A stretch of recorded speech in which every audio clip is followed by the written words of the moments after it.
Bon, c'est un salon qui a mis presque un an d'organisation, hein. Nous sommes bien sûr plusieurs au bureau à y avoir travaillé. J'ai participé tout l'hiver à Action Solidaire pour trouver un thème. C'est l'envol des femmes, comme vous le voyez.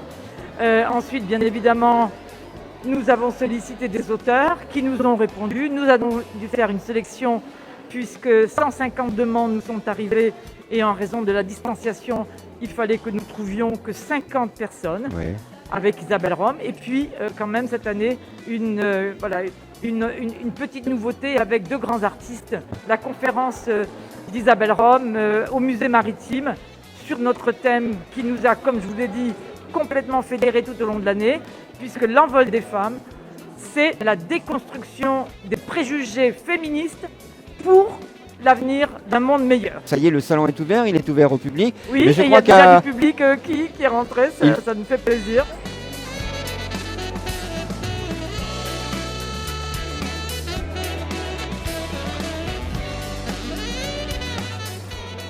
Et c'est l'inauguration de ce salon qui dure jusqu'à demain. On voit Catherine Benguigui qui s'occupe de la culture à La Rochelle.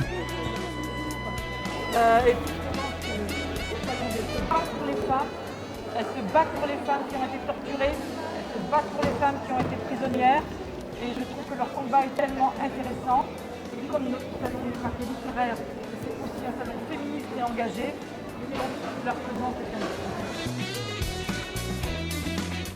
Elsa Moria-Mas, elle a fait un grand voyage dans les Landes du Nord.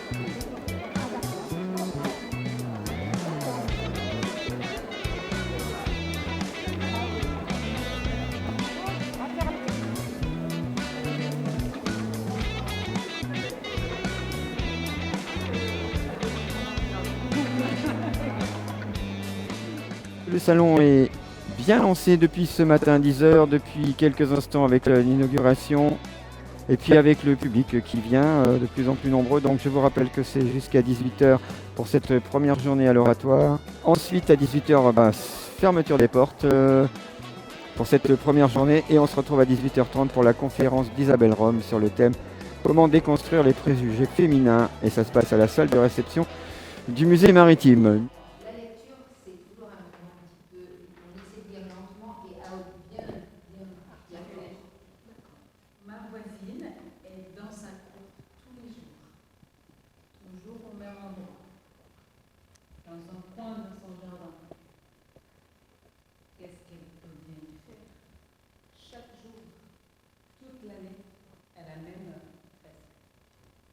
Elle sait que je suis là.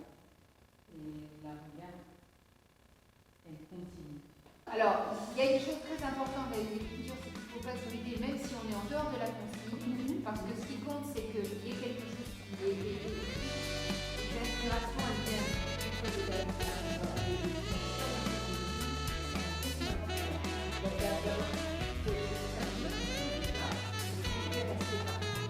vraiment.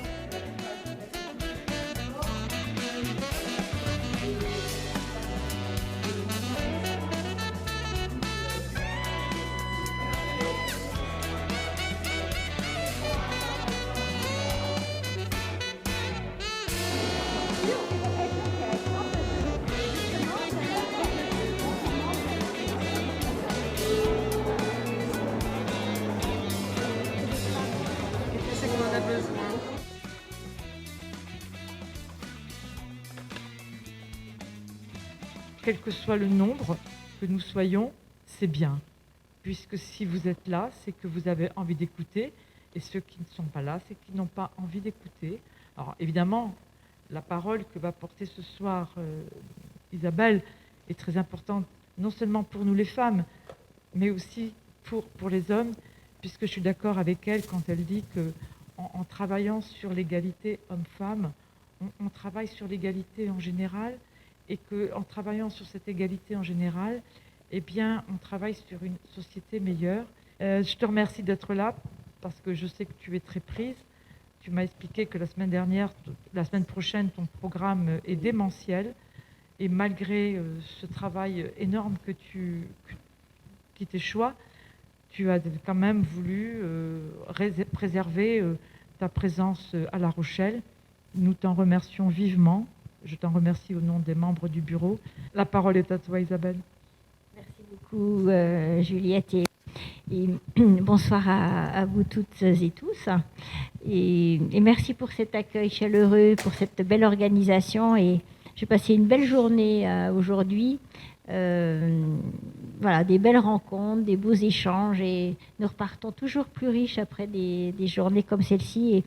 Et comme tu le dis, on n'a pas besoin forcément d'être très nombreux, même si on aimerait toujours qu'il y ait plus de monde. Mais voilà, c'est...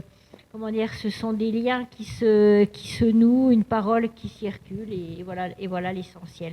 Et donc, évidemment, je pense que ça passe par une déconstruction de certains modèles ancestraux, des stéréotypes, et tout cela, ça passe par l'éducation, bien sûr. C'est un combat, en tout cas, qui doit être mené par les femmes et par les hommes. Voilà. Ce n'est pas un combat qui doit nous entraîner dans une guerre entre les sexes, parce que justement, comme tu l'as rappelé, Juliette, je pense que si nous travaillons sur cette déconstruction, sur cette éducation plus égalitaire, en fait, c'est vers une société plus apaisée que nous allons, et donc forcément une société qui nous donnera à toutes et à tous une vie meilleure, et donc dans laquelle, j'allais dire, chacune et chacun se retrouvera.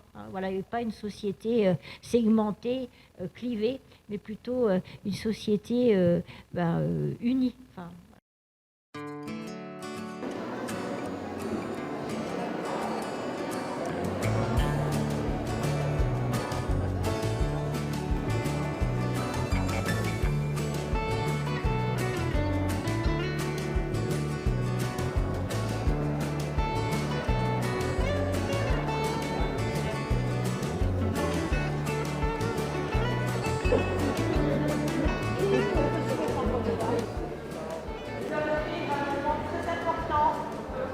Nous avons pensé, pour ce salon du livre féminin, intégrer nos jeunes.